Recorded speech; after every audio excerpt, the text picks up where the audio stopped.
So the question for you is, what does LGBTQIA plus cultural sensitivity mean to you? I think this is a good question for you.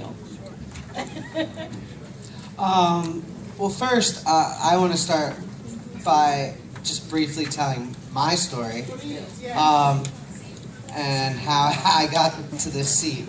I was born biologically female, so I'm a trans man, and I was raised Catholic, went to Catholic school for 13 years in a skirt, which was a blast, and talk about a traumatic experience for somebody who is not, their body is not matched with their brain.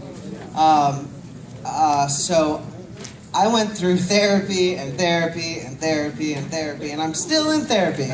So let it be known that you can do anything and be in therapy. And so I did a lot of work with youth in Virginia, LGBT youth, and the next step for me was to kind of work with adults and getting them on the right path so that they have a successful life.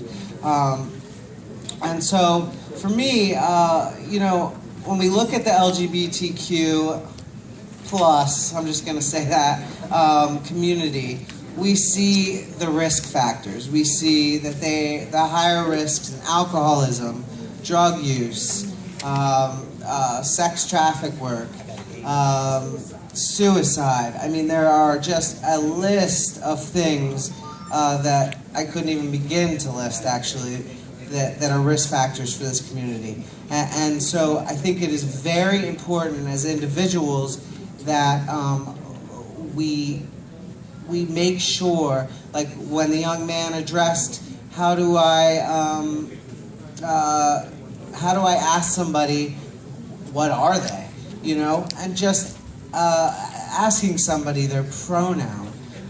What pronoun do you prefer?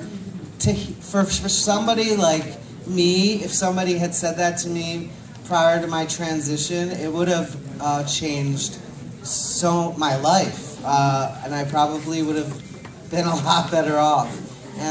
And you know, I dealt with suicide, and I dealt with alcohol and drug abuse.